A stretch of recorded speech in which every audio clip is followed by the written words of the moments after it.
Welcome to this episode of our podcast of Feldenkrais, Moving into the Unknown.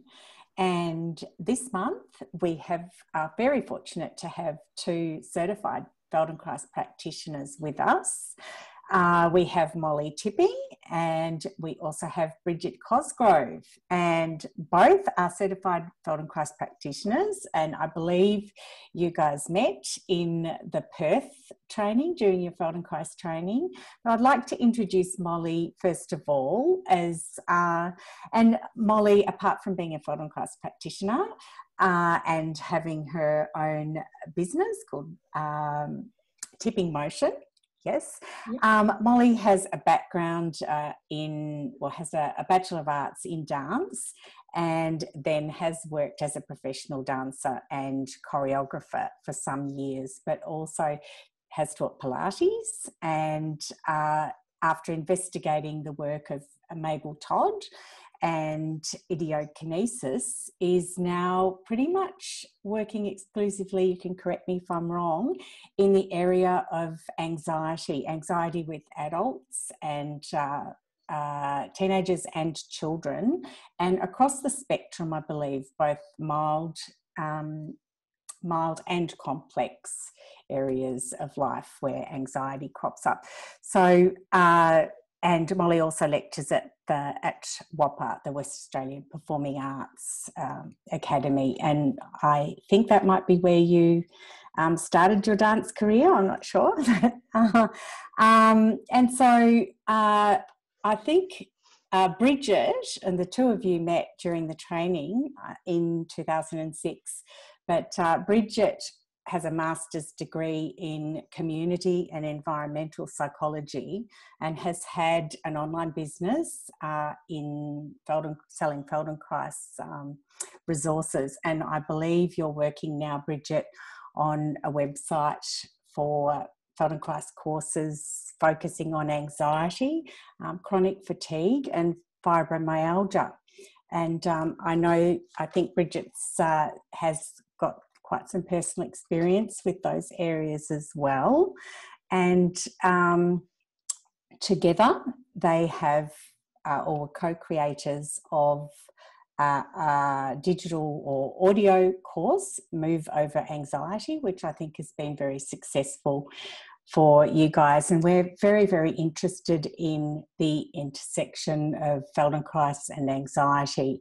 So very interested to hear what you have to say about that. And I think firstly, we might just ask Bridget how you guys met, a little bit more about what was the inspiration toward moving toward investigating anxiety and how the expression of anxiety in our daily life plays out for so many people, especially in this climate these days. So Bridget, can you tell us a little bit more about how you guys met?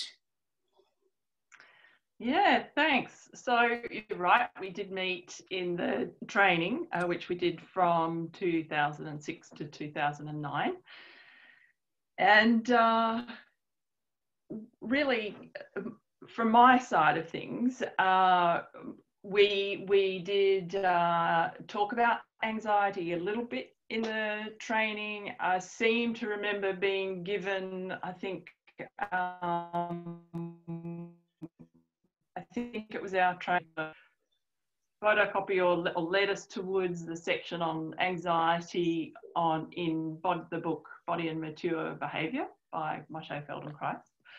So we did a little bit. It wasn't a totally foreign thing, but probably not a lot. And then at the end of the training, Molly came up to me and said, "Hey, do you want to investigate this anxiety thing together?" And really, I saw myself as someone who didn't experience anxiety at that point, but so it hadn't crossed my mind really. But as someone with a psychology degree, albeit not in clinical psychology by any stretch of the imagination, but, you know, I'm interested in the human mind. And I thought, oh, yeah, that does sound pretty interesting. And I like Molly. She's wonderful to hang around. So let's do that. So really, I would say I didn't think about anxiety too much until that point, and we started investigating it then. And it's been a really interesting road to look at what is anxiety, what's my definition, what's the general definition within society, which is changing, I think. It's a much more commonly used term than it was 20 years ago or so. It's different from a professional psychological perspective because we class it, you know, we really look at things as a disorder in, you know, only when they get to the point of being a disorder in psychology. So I was sort of stuck in that, and that's one of the reasons I didn't see myself as having anxiety, because I thought, well, you know, I get stressed or nervous sometimes depending on the situation, but I don't have this pervasive anxiety. So it was really interesting to then start investigating that. And of course, Molly came to it from, she'll talk more about this from a completely different perspective of someone who saw herself as experiencing anxiety. And that was what had, I think, piqued her interest. So I'm really glad she did, because it's a very fascinating subject, and Feldenkrais, I think, has a really lot to offer on the subject, from the really simple and easily digestible for new for students in the training and for new graduates, to people who are more experienced and perhaps more nuanced stuff. So yeah, that's how. How do you feel, Bridget, how do you feel that Moshe's works, Moshe's collected works, really reflect anxiety? I mean, I'm using the word anxiety again, but what do you think he really meant? I mean, you guys have really dissected both, you know, the potent self and body and mature behaviour, which are probably two of his most complex works. So how do you feel that they really say what he wanted to say about the physiological state of anxiety? Like how is that connected? Because we see Feldenkrais as a movement as a movement class, but yet these works really do express the deeper sort of philosophies that he thought about, the interconnections of the soma and the mind. Yes, that's right. Yes, I agree that we sort of Feldenkrais is it's a motor, sensory motor mode, but of course we're always talking about the nervous system as well, and how it's just all part of the one thing. So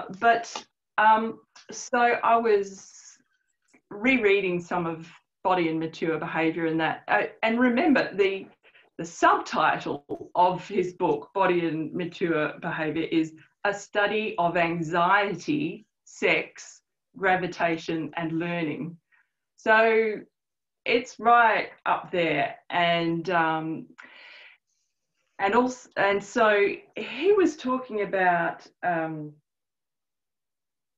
the way that I don't think he talks about the sympathetic and parasympathetic nervous systems much, and I don't know, maybe that distinction wasn't sort of made by then, or it was just called something different, like vegetative system, the autonomic nervous system. Probably Molly knows more about that. I have a restriction when it comes to learning these things through the books, because unfortunately my chronic fatigue syndrome stops me pretty much from reading much at all. Like a page of reading is a massive investment for me. So Molly is much more deeply ingrained in all of these books. But you know, he talks in Body and Mature Behaviour, for example, about I'll give you a quote actually.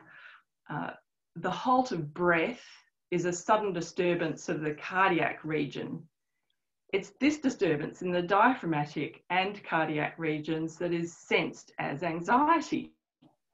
Some people describe it as a sensation of the heart falling out, or as emptiness or cold in the region immediately below the sternum. Mm.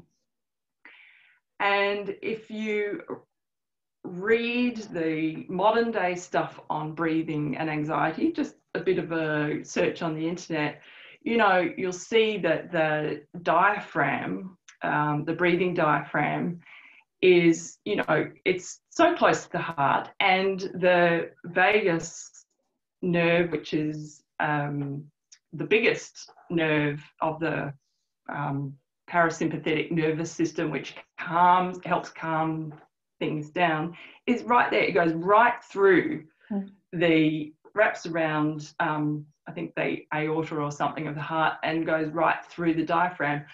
And this is one of the ways that, or the main way that breathing, which we have so much to give in with exploring different ways of breathing in Feldenkrais, has such a massive effect on anxiety.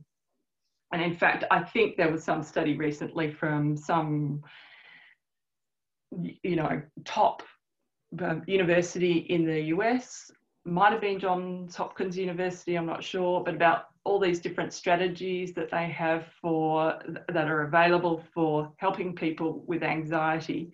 And they found that the most effective thing was to give people breathing exercises to do and techniques. And of course, we're a bit different with Feldenkrais because we have not one way of breathing. We, you know, Moshe Feldenkrais said you need at least 3 ways of doing anything, which is another good way to get out of anxiety, because you feel less stuck if you come up with at least 3 options. But, you know, with breathing, in Feldenkrais, there's, you know, there are so many lessons on breathing and different ways of breathing. And I personally find that one of the best ways to help calm me when I'm feeling a little nervous or stressed or anxious, or whatever word you want to use.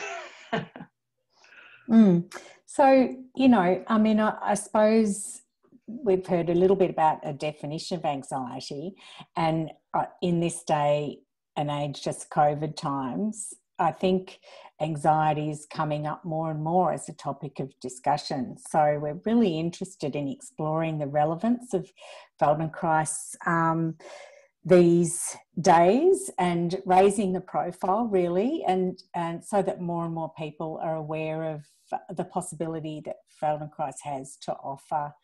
Molly can maybe speak about this, offer solutions and options in terms of managing our everyday expressions of anxiety. Yeah. Molly? Maybe. Yeah, I'll maybe continue that line. One of the things, I'll just go back and kind of complete or continue from what Bridget was saying, is around the reading. So Bridget is right that I'm a furious reader and I read things kind of intensely. So this year I've been doing The Potent Self as a book club, and every 2 weeks we dissect, desperately ripping apart as best as we can to understand what on earth Moshe is saying from The Potent Self. I've read The Potent Self a number of times, but this has definitely been the most rigorous I have done. We've got psychotherapists, we've got artists, we've got just general enthusiasts, like, you know, this Feldenkrais enthusiast group that you guys have. We've just got people who just love Feldenkrais. We've got Feldenkrais practitioners in that group, and it has been very, very good for me to really dissect that. I've also then taken this into a kind of professional training, which I'm teaching next week. And so again, really dissecting what is he saying in these books. I think we have gold in our hands.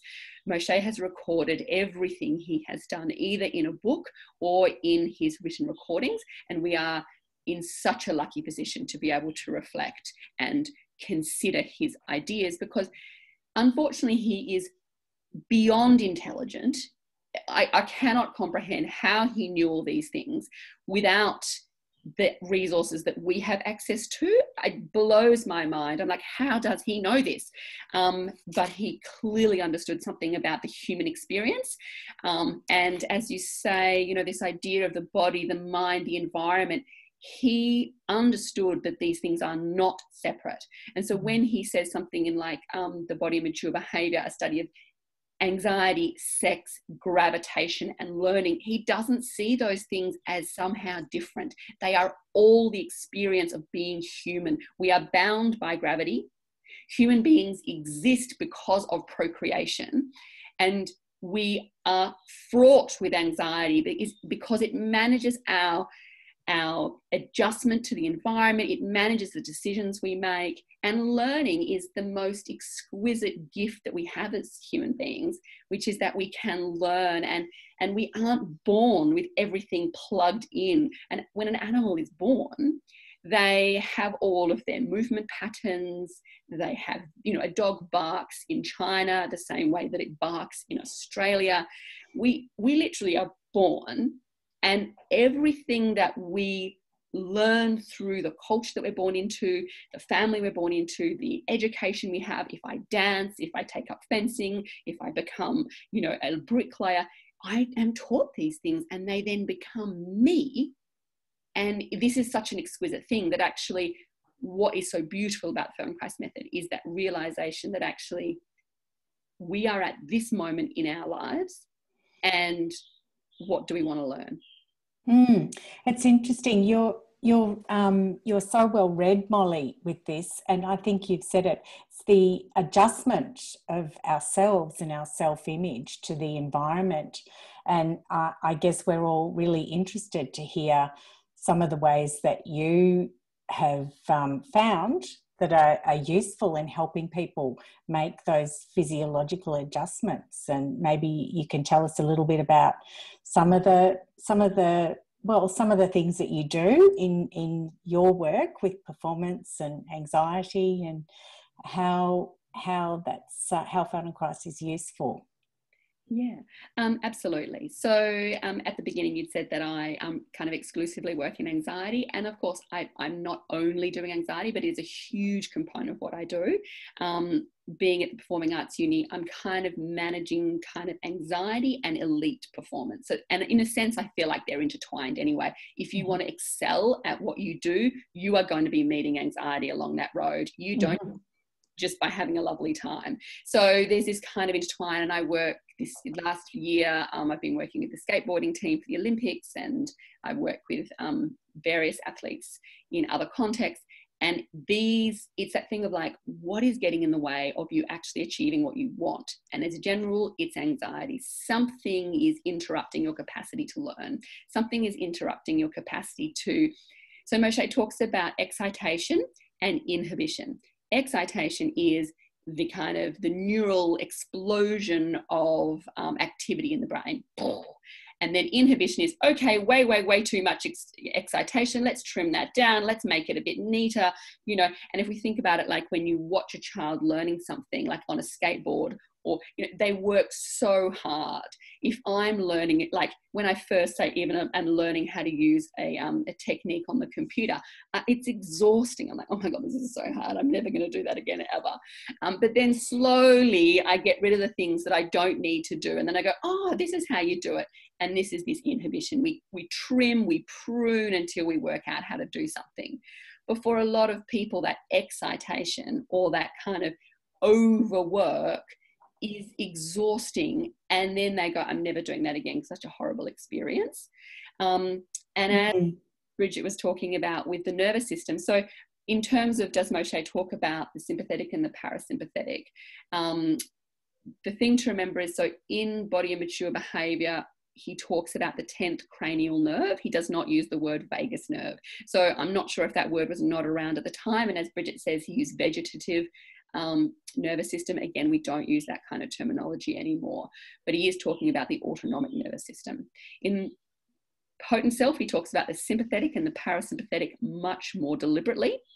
And he talks about the essential necessity of how it is that we must find balance between the sympathetic and parasympathetic. But what he does beautifully is he makes us really recognize that it is the environment that elicits whether we are sympathetic or parasympathetic. So when we are in a sympathetic environment, we're busy, we're active, there's a lot going on, people are saying, turn up here, do this, we're going to mobilize ourselves to meet that environmental challenge. When the environment says, okay, it's quiet, it's dark, we're just going to hang out with the one person that we love, we're going to have a cup of tea, our nervous system is going to change to respond to that environment.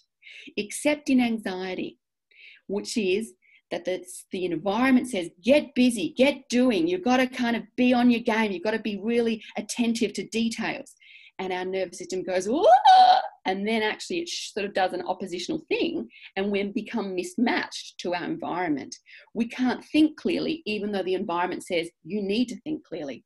We can't get moving quickly, even though the environment says, this is a fast environment, you've got to act quickly.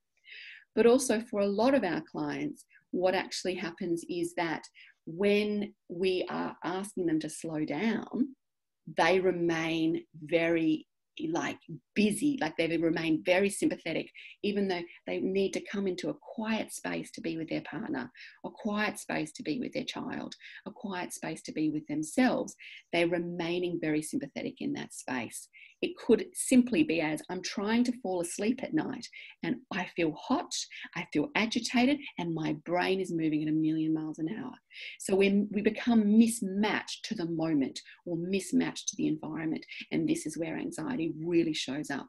So when I'm working with my students at uni, I'm literally being this educative. We're going, right, this is the sympathetic, this is the parasympathetic. What environments are you in that elicit that response? And then we are being really deliberate about saying, can you choose how you live your life? Can you make some subtle adjustments so you are deliberately in the spaces that elicit those autonomic responses? So you don't have to think. Feldenkrais is so beautiful in saying, don't try and think and solve your problems with all of this noise in your brain. And I even spoke with a friend just the other day who's like, oh my God, and she's telling me all of the ways she's going to try and manage. She's just moving back to a new city with small children, getting a new job. Her eldest son is moving. And I said, if you're doing that much thinking, your nervous system is overloading right now. The reality is we can look at the way the nervous system is responding. We've been trained in our society to try and use thinking processes to calm the nervous system. And actually, that's the client you see walking in the door. You're going, stop all that thinking. Your nervous system is freaking out right now. So you can't use thinking. You're not that nuanced yet, because the nervous system is really unhappy. So as a practitioner, I'm working with their nervous system. So in a performance, in an educational context, I'm teaching them these things. In a one-on-one, I'm going to help them to actually calm down. If it's a private session, I can use my hands. I can use different ways of sensing themselves. I could bring their attention to their body. Simply by lying them down on the bed, there's going to be a shift in their nervous system. And as Bridget says, I can then go, actually, let's look at breathing. But of course, what's really fascinating about breathing is that sometimes breathing makes their anxiety worse. So that study about John Hopkins is really interesting, Bridget, because I think what we can recognize is that for the average person with mild anxiety, breathing is brilliant. It absolutely works a treat. We say just take a few deep breaths, and particularly for my performers before they go on stage, we're going to be looking for a breathing pattern that's going to suit them. And as Bridget says, I'm not teaching them how to breathe. I'm simply saying when we breathe in, we raise the sympathetic energy. When we breathe out, we raise the parasympathetic. So where do we want to be? Do we want to breathe slow breaths out because that's going to calm us down? Or have you gone into shock and you need to breathe in and build yourself up for being in that space? Or do we need to equalize between the sympathetic and parasympathetic and make sure that they're balanced? Or do we just need to kind of go, and cry and laugh, and then we feel better? So it's kind of going, how do we use breath? How do we keep in our bodies in those spaces? But in a private context, particularly the clients who are coming to me, they're often very, very far down the line of being quite quite dysregulated in their nervous system. They're either vomiting or they're crying all the time. They're having a lot of dissociative experiences where they're out of their body and they're scared to feel their body. So I'm going to gently kind of find ways to bring them into a state where they feel comfortable in their bodies. But I will always say to them, if we did breath work, like if I suggest that as an idea, what do you think about that? And if they go, oh no, and I go, great, because sometimes breathing raises anxiety and clearly it does for you. So let's never go near breathing. And it's just really being mindful that in the kind of general low anxiety world that we live in, everybody says, just breathe, just breathe. And for those people who have high anxiety, it totally annoys them and actually makes their anxiety worse. So it's this, again, privately, we can meet them where they have that capacity to feel safe and where they have the capacity to learn. And that's what I'm doing. Bridget, do you want to go on to that? And then Dale, come on in. Well, I have a question related to, Bridget, your background with environmental psychology. So given what Molly's just said, how does that scale up into the real world society communities? Oh, Dale, you asked the hard questions. Sorry. Well, it's just there to ask. It's just there to ask. Well, you know, I'm living in Melbourne. Come on. It's a topic of discussion right now. Yes. Melbourne and other places that are experiencing a lot of COVID and restrictions related to COVID and anxiety related to that. Look, you know, let me just throw, I guess, a couple of initial ideas out there.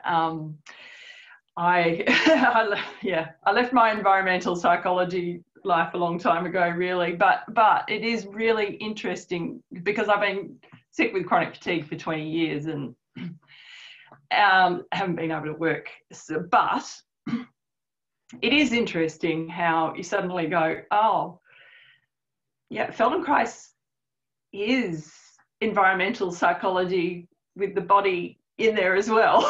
It's somatic environmental psychology. So, look, I don't know, Dale, you'd have as many ideas, everyone here would have as many ideas as me or more, but really a couple of things that spring to mind is, well, just generally our culture. I think as someone who got sick kind of as a result of almost burnout, doing too much, that's what ended up bringing on my chronic fatigue. I think, you know, we have a culture of doing a lot and, you know, adding more and more and powering through as well. And this is perhaps one of the reasons why I didn't see myself as someone with anxiety, because I didn't really recognize it a lot. And I just thought, oh, well, just power through that. I'll manage. And I think some that can go into your body posture as well as your physiology, which of course you can't separate really, and it can show up as either, you know, a chronic sort of flexion, but you're still trying to do, you know, walk and sit and move through the world and think and feel while you've got this chronic flexion going on. And it might not look like very much, especially to an untrained observer, but you know, there still might be that in the belly or somewhere. You know, the shoulders are a favourite one for me. They go up, but they go forwards a little as well. So, you know, and the other way that it can express itself is real extension. So you're trying to stay upright and keep going and show a brave face to the world and a capable face to the world. And, you know, then you've got this real fight between the flexors and the extensors. And either way, you're not in neutral and you're not free to move. So you're getting more and more stuck. and you're also giving these signals to the nervous system. So perhaps you're getting more and more excitation until you collapse, like me. And the first thing you know about it is when you collapse. You know, I thought I was fine until suddenly one day I was crying on the train on the way to work, and I didn't really know why, except I knew I had been doing a lot. Yeah, and then after that, the physiological changes sort of came along. And the other thought about, and with the flexion, if people are still powering on, but they've got this chronic flexion, that is not the quality flexion that we encourage in a Feldenkrais lesson. You know, that's a stuckness, that's a chronic, even small contraction of muscles. So that's not going to give the same signals to the nervous system to calm down as if you have someone walk in the door to your, you know, for a Feldenkrais lesson, wants to be calmed, and you can actually use that sort of initial habit of anxiety that Moshe Feldenkrais talks about in Body and Mature Behaviour, of that there's flexion involved, but you can elicit it in a way that the person's listening, learning.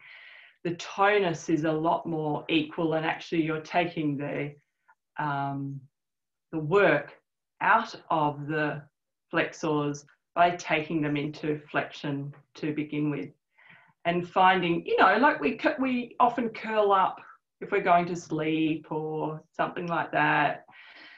So it can be a really beautiful, comforting place to be. So it's interesting. You can use that same pattern. You know how we were taught to take people into their pattern first in Feldenkrais? Well, that's what Molly and I, it was one of the first thoughts we had when we were coming up with our lessons relating to anxiety. And the other thought around COVID is that if you're stuck in your house a lot of the time, and you're stuck in the same chair, the same position, you sit in your chair the same habitual way, you know, your range of movement in terms of the environment around you, if the environment's staying so much the same for a long time, I think your range of movement gets less and less as well. And so I think, and then any reduction in range of movement is going to probably just give little subtle indicators to your mind that, oh, I'm stuck, I'm inhibited. I don't like that. You know, we don't like having our choices being restricted, like you were saying, even with Dale, even with being told you must not go 25 kilometres away, more than 25 kilometres away, you must stay in your house for so and so long. We don't like being told what to do. We don't like being restricted. So I think even just having that restriction of mind and body in this little square box that we live in, and with interacting with the same people as well, same sort of thing. The sense of stuckness and therefore anxiety, I think, can really increase. It sounds. So what are you seeing?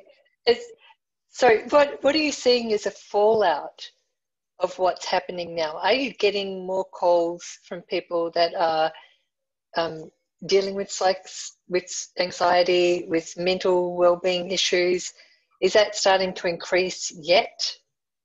I think the thing to remember, Dale, is that we both live in Perth, and the reality is that we are not experiencing COVID restrictions. Perth is pretty much a little island, or Western Australia is an island, doing pretty much what it used to do.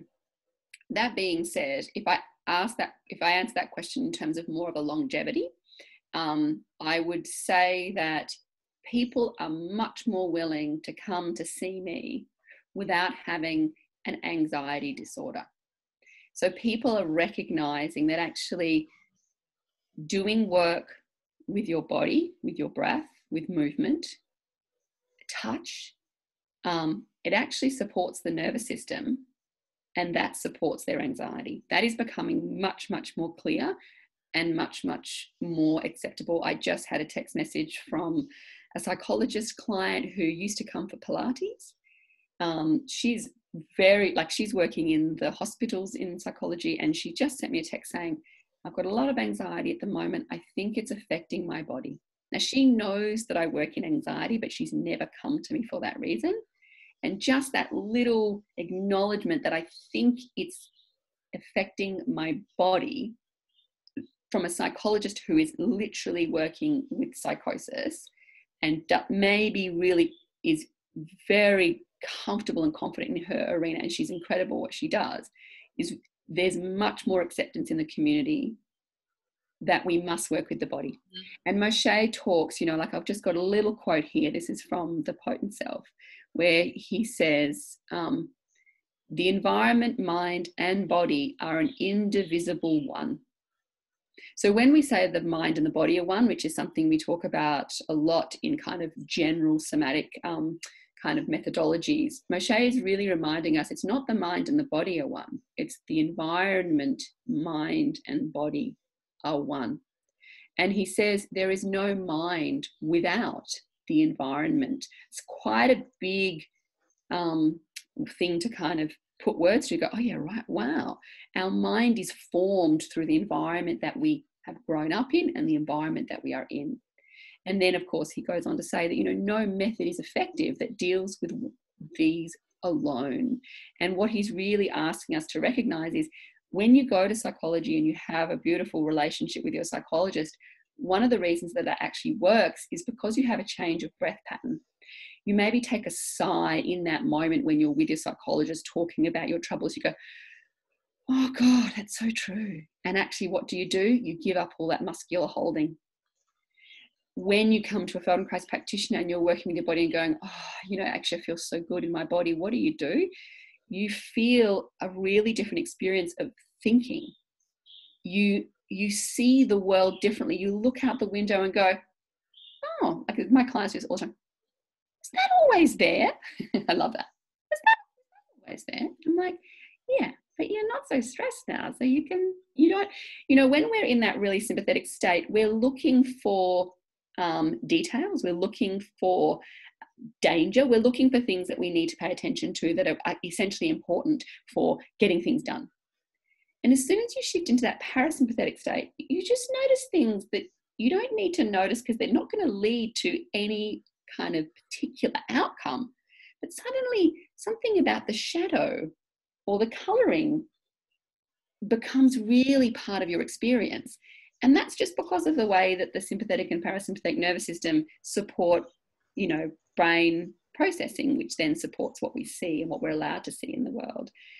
So is there more people coming because of COVID? It's probably better to ask someone who's working in Melbourne.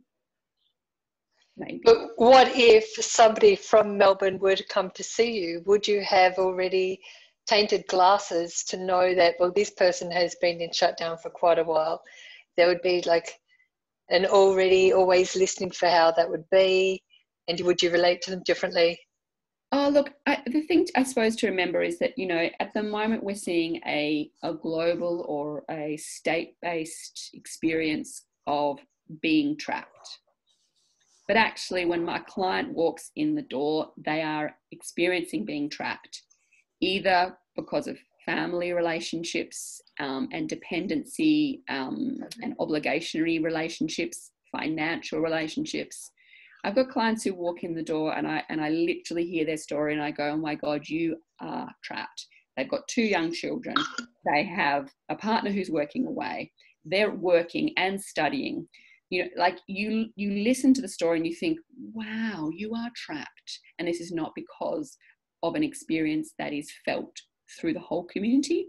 This is actually you trapped in isolation. So I suppose I'm curious about the global or the community experience of feeling trapped. Does that lead to some shifts of either everybody coming together and going, we're all trapped. Now we're all feeling, like impassioned together, or, oh, we're all trapped.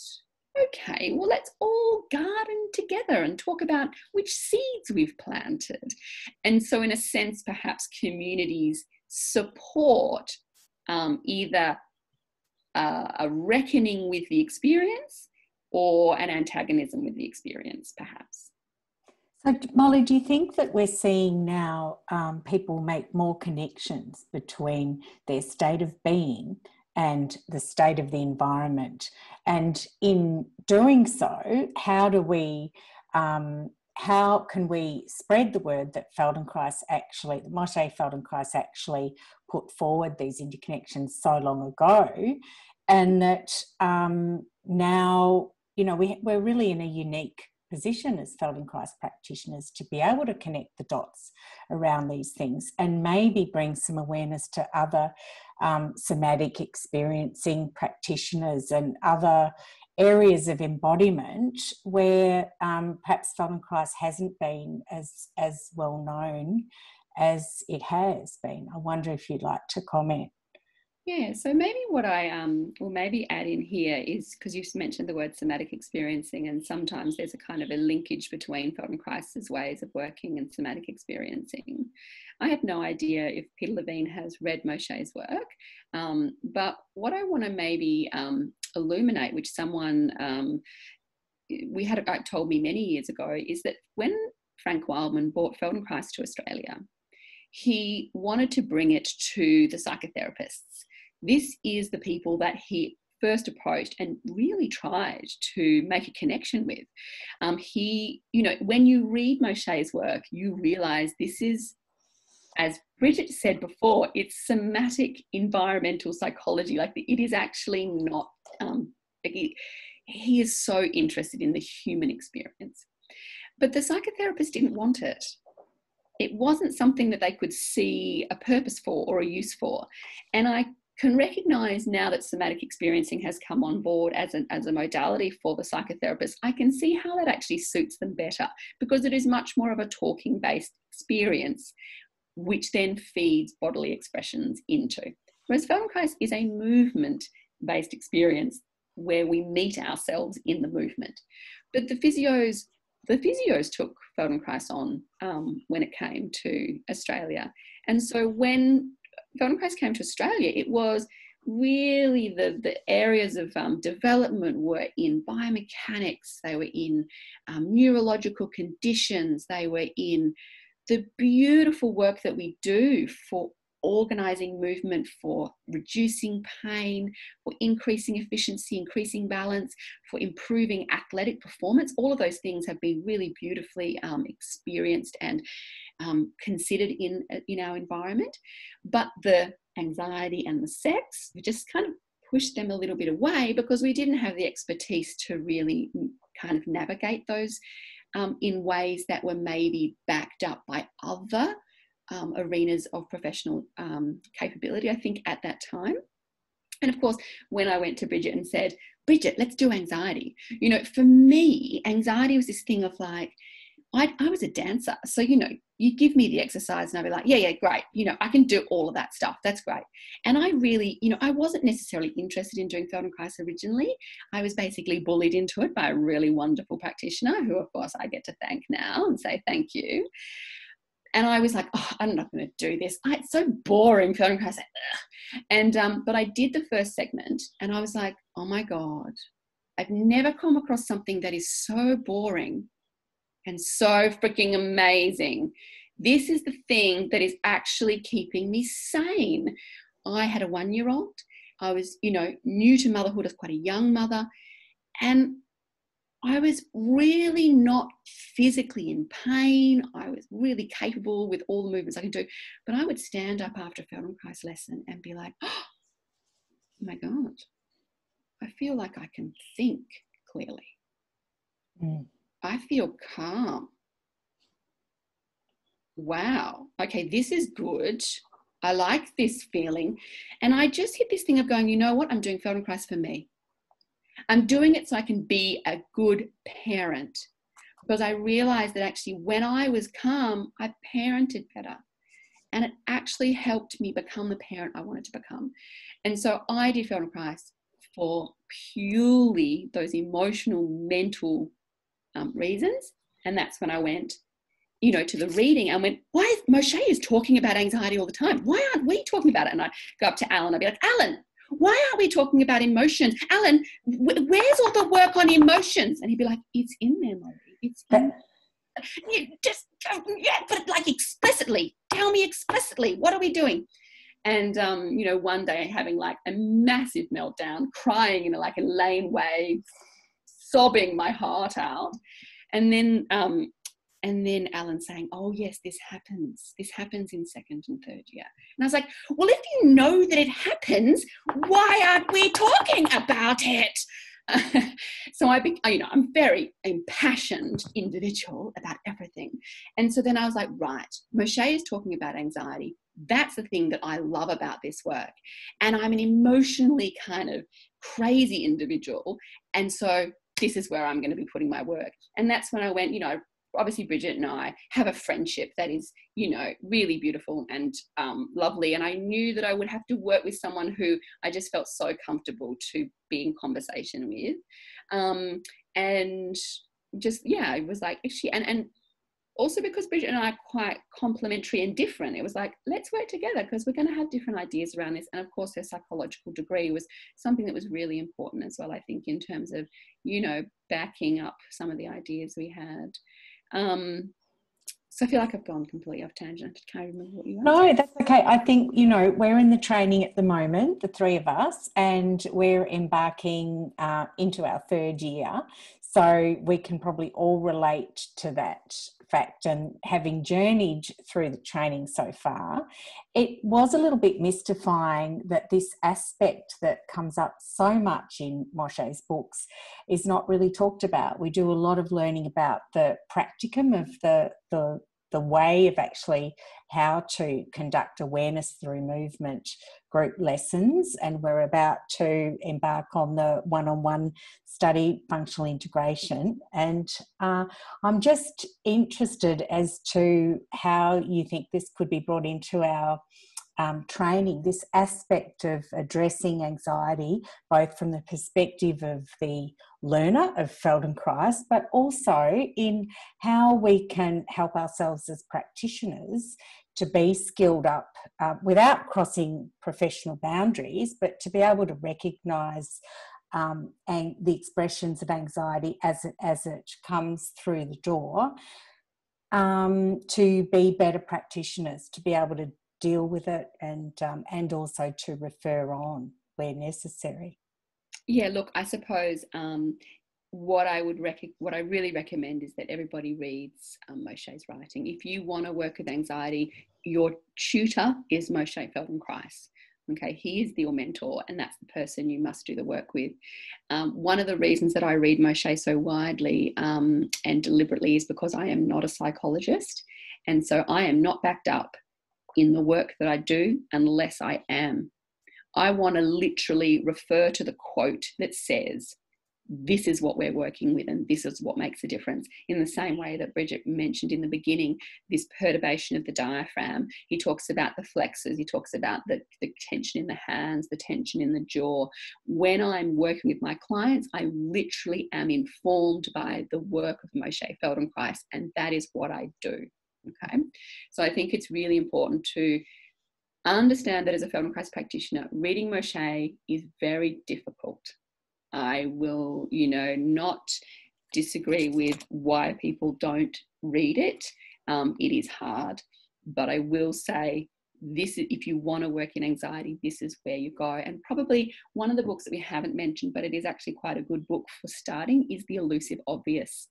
So The Elusive Obvious is probably, I would say, the best book to start with if you want to understand the anxiety pattern. He has got a chapter on the anxiety pattern, but he has chapters on learning, and it's very easy to read. And then you can move on to body and mature behaviour, and then maybe the potent self as you progress. The thing also to really become very comfortable with is your own anxiety. When a client walks in the door and you feel anxious just looking at them, you're already compromised in your capacity to support them.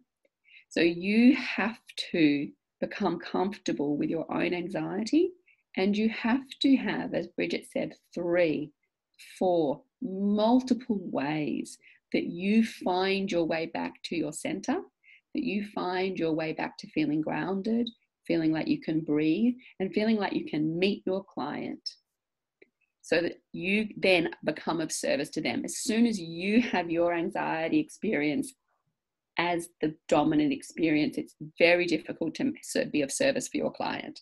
So I would say in the beginning, really work on your own understanding of the method and also your own understanding of your own anxiety and what works for you.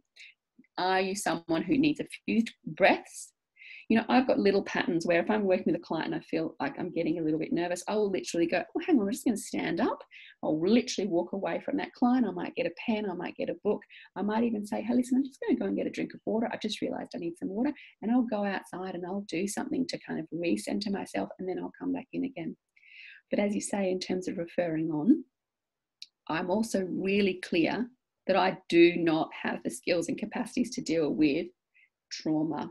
Now, this is something that I want to maybe just pull apart a little bit, because trauma is a word that has become more pervasive, and people say, oh, this was traumatic, I am having a trauma response. And so people are walking in my door and they're saying, I'm here because of I have had trauma.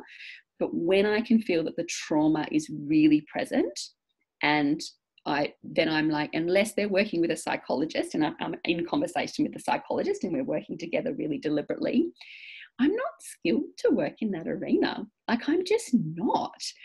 And Moshe has a quote, and I'll read it to you, which is to do with, you know, who this work might be for. Who is it not for? Let's see if I can pull it up. It might not be somewhere.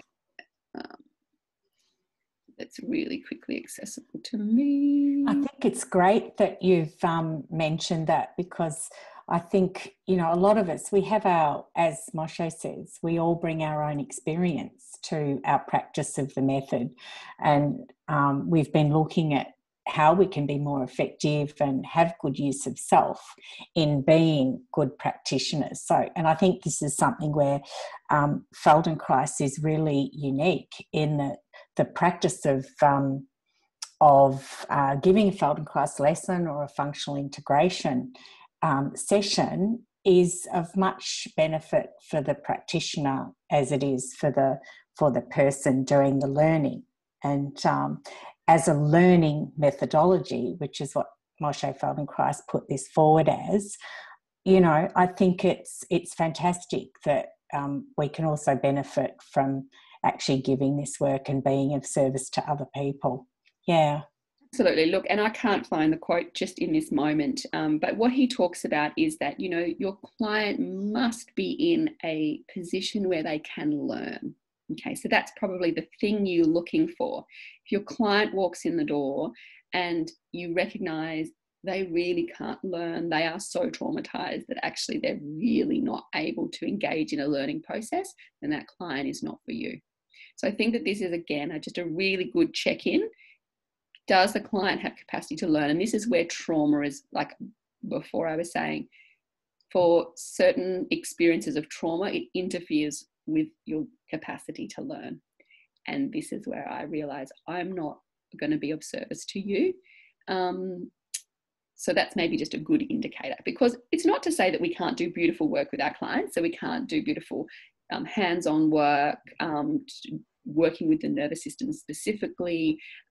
We can't do work where we help them to find a place of being in their bodies where they feel the ground, where they can let go of those tensioning patterns through the belly or through the back, and they can be much more neutral or much more. Moshe has a chapter in the Potent Self called Correct Posture.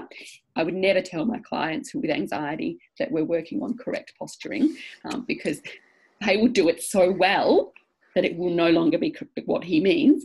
But it's a really good chapter for considering, how do we give up? You know, he says, correct posture is the capacity to do nothing other than stand, to give up all the excess work that you might need to do to feel comfortable in the environment you're in, to give up those tensioning patterns and to simply stand.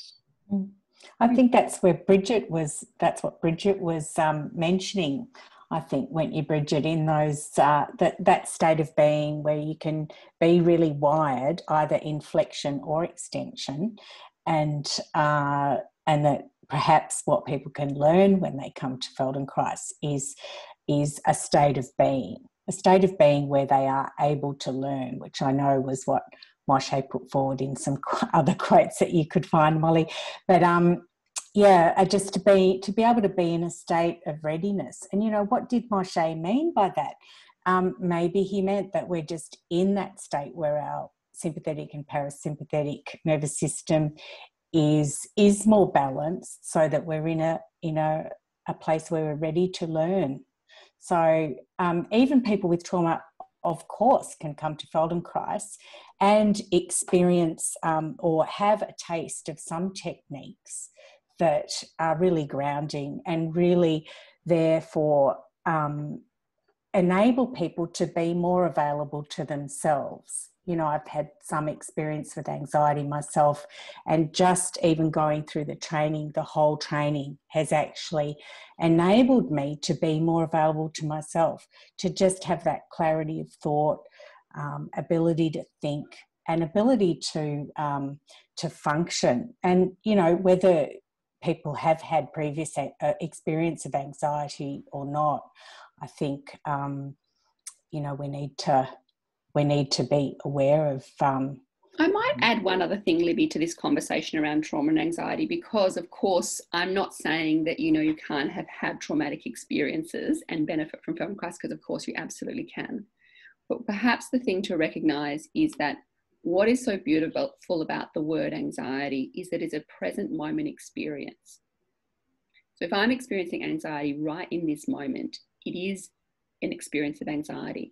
If we look at what the psychological framework would be, is that it's a condition, it's something that is already defined. But Moshe is saying, no, in this moment, you're experiencing a physiological shift, that, you know, that perturbation of the diaphragm, the tensioning, the postural changes, the breathing changes, that moment of experience of anxiety, we can work with that. I cannot work with your past trauma. I cannot work with things that are not showing up in this moment. So I'm really working, this is what's so beautiful about Feldenkrais, is I'm saying, where are you right now? Where is it possible for you to go? What can we add? What kinds of options can we provide, you know, for you, with you in this beautiful dance that we do with our clients, so that you can learn to not have these anxiety provoking experiences be so much a part of your kind of day to day. And I've just got a quote here where he talks about the sympathetic and parasympathetic and in relation to anxiety, which is from The Potent Self, which is, anxiety is gradually abated by a physiological phenomena connected with parasympathetic and sympathetic balance. This is really, really important. We are working with these two experiences, but then if we think about it, we're working with the two environmental experiences that require us to be in those states. And when we find much more balance between the sympathetic and parasympathetic, gradually anxiety is actually just abated. I was wondering, Molly, if you have any specific examples or clientele or even your own experience of how Feldenkrais has helped someone in a particular situation, or just really, changed their view of the world in relation to anxiety. I'll start with a really simple one that is more to do with performance. So I've got my students are all doing their recitals at the moment, or they're doing their final performances. And I've been working with one student in particular to help her so that when she is on stage, she feels like she can remain in her body rather than have that dissociative experience and feel like she leaves her body. So many, performers will come off stage and they will have to ask somebody, how did I go? How was that performance? Did I do all right? And I'm like, you do not want to ask somebody else how your performance went. You want to add that to your own experience of how the performance went. Whereas when you have an anxiety experience and you leave your body, you disappear and you literally run on autopilot, which is all the practice you've done leading up to that show, it's just not as fun. And so anyway, so we've been working specifically in helping her to remain in her body, feeling her feet on the ground, having her eyes free to see the audience and engage with her band so that she could enjoy the experience of being on stage. And after her performance, which I saw was beautiful, she texted me and she was like, I could feel my feet. And I was like, if you had sent that to anybody else, they would have no idea what you're talking about. They think you're mad. But I know that if you can feel your feet when you're on stage, not just performing in front of hundreds of people, but doing your recital, which is your final exam of 4 years of study. Oh my God, what a fantastic experience that is. And I'd seen a student I'd worked with 2 years before that, and he came to us, oh, I've been using all those things you've taught me. I am having so much fun now. I'm loving performing because I get on stage and I'm there. I'm in the moment. I'm not just disappearing from the experience. And this is a thing, when we bring ourselves into our body in those moments, we can have so much more fun. So that's one experience, and that's helping that client go, is it grounding work? Is it releasing tension? Is it some breath work? Is it working with eyes or jaw? You know, is it working with noticing your environment, so bringing that sensitivity back to your awareness? Is this what helps you remain present? And can you find your way to that state in moments where it's really intense? So that's a performative experience. I'm really working with those clients deliberately to find what works for them. But another client who had a major car accident, and here's an interesting experience of a traumatic event, and when Feldenkrais is perhaps useful. Major car accident. In that car accident, her partner dies next to her. She's trapped in the car, and she literally lies in the car, squashed into a tiny space whilst her partner dies, and then she comes out of that car and her whole life is completely ruined. So that's a traumatic experience. She's working with a psychologist, a neurologist, a psychiatrist. Like, she's big, and I'm supporting her in calming her nervous system down. When she first came, she was shaking, not sleeping, not eating, so sympathetic. And slowly, through lying on the table and doing the simplest of things, I'm seeing what is safe for this person. And I could just put my hands on her feet and slowly bring her back into her body with gentle footwork. Slowly bring her back into her hands with gentle handwork. And over a very repeated series, so we're working over a year or 2 years consistently, she develops the capacity to regulate her own nervous system, which is that she starts to be able to do that sympathetic and parasympathetic balance. So she knows, oh, I'm getting too sympathetic, I need to make a change. And she can change her environment specifically by saying, okay, I'm leaving uni now, I'm too overwhelmed. I'll educate her on what stimulates the sympathetic system. And then we'll work on giving her breathing techniques and giving her touch techniques and movement techniques that will actually help her to have some control over her sympathetic and parasympathetic system. But again, you can see here, very traumatic event. Can she learn? Yes, she can. So therefore, that is a situation where I will meet someone in a traumatic experience, but they have to be well supported with good family help. She's a student, so her university's been very supportive. So does that sort of make sense a little bit? There's sort of two ways that I might work on extreme ends of how I might meet someone with anxiety. And with children who come for anxiety, we literally roll around and wrestle each other, and we bite each other, and then we heal each other with magic healing cream, and we have a whole where we're navigating what it is that child might need. I guess they're all examples of self-learning, aren't they? And you're there as a facilitator or to enhance that self-learning. And I know that you and Bridget created your Move Over Anxiety material. I did hear Bridget say on another occasion that often people who are experiencing anxiety, there's that group of people that can't even leave the house because they're so debilitated by it. So I'm just wondering if you'd like to talk a little bit about the application of your material in that scenario too. Bridget?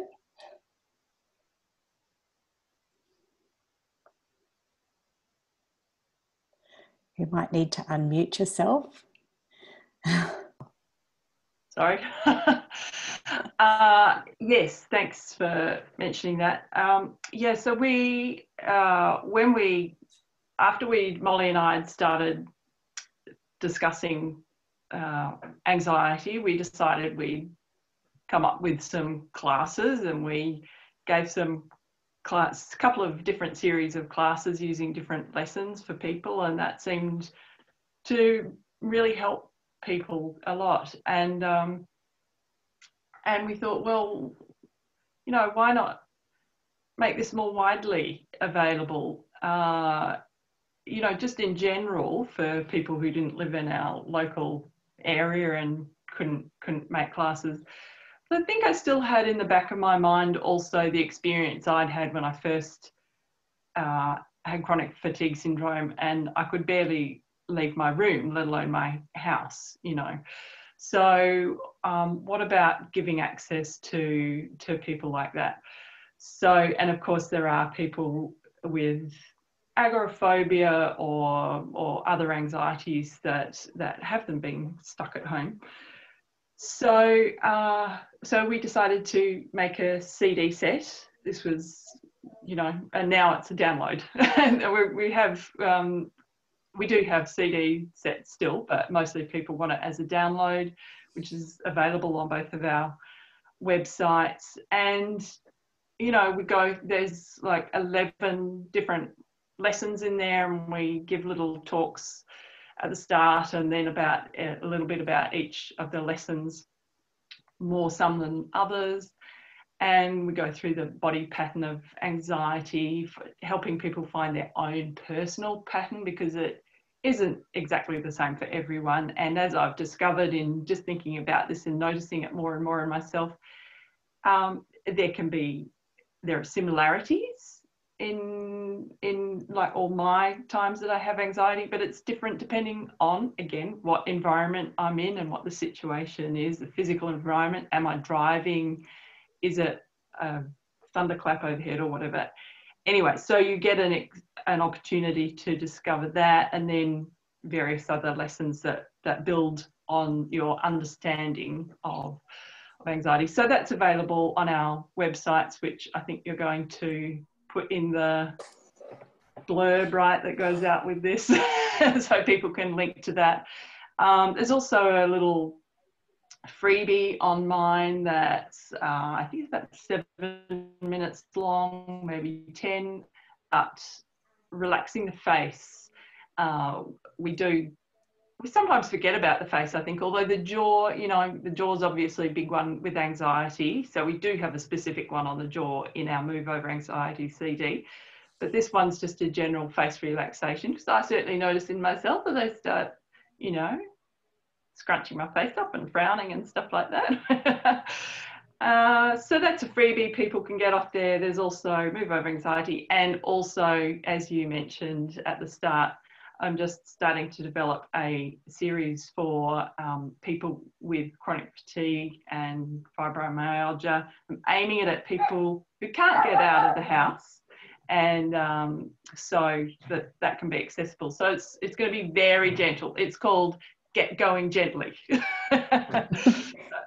Because, you know, I think, I know this is off topic of anxiety a bit, although obviously if you're feeling that disabled and disempowered, you do feel anxious about, are you ever going to get better? You know, if you can do something, if you do it, are you going to then get worse? Are you going to have a relapse? Is this person going to stay and talk to you too long and you'll feel horrible or whatever? So there are quite a lot of overlaps.